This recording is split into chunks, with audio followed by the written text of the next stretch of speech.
Title: school में खिचड़ी खिलाने वाली भूतिया बुढ़िया।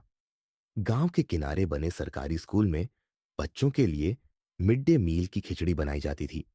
स्कूल एक सुनसान इलाके में था और उसके पीछे एक पुराना कुआं था जिसे डरावना कुआं कहा जाता था।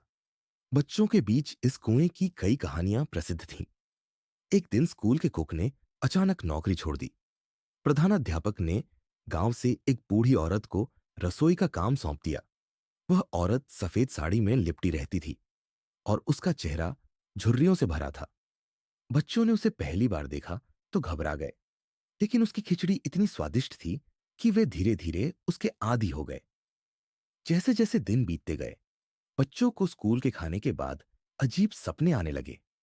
सपनों में वे खुद को एक गहरे अंधेरे कुएं के पास पाते, जहां एक औरत उन्हें खींचने की कोशिश करती।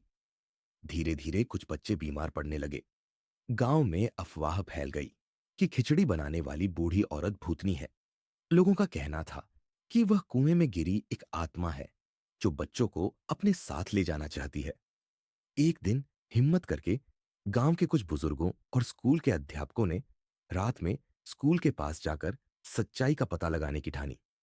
आधी रात के समय जब वे स्कूल पहुंचे तो उन्होंने देखा कि बूढ़ी औरत स्कूल के पीछे वाले कुएं के पास खड़ी थी। उसके हाथ में खिचड़ी का बड़ा भगोना था। जैसे ही उसने कुएं के अंदर खिचड़ी डाली, कुएं से बच्चों की हंसने और रोने की आवाजें आने लगी।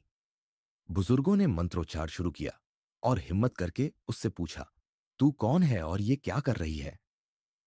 बूढ़ी औरत ने चीखते हुए कहा, मैं इस कुएं की आत्मा हूं। जो भी इस कुएं के पास आता है उसे मैं अपना बना लेती हूं। ये खिचड़ी मेरी शक्ति बढ़ाने के लिए है। गांव वालों ने मिलकर मंत्रों के सहारे उस आत्मा को शांत किया और कुएं को पूरी तरह बंद कर दिया। अगले दिन से स्कूल में कोई अजीब घटना नहीं हुई, लेकिन बच्चों को आज भी वह खिचड़ी और उसकी खुशबू याद आती है। इस घटना के बाद वह स्कूल खिचड़ी वाली भुतिया स्कूल के नाम से मशहूर हो गया।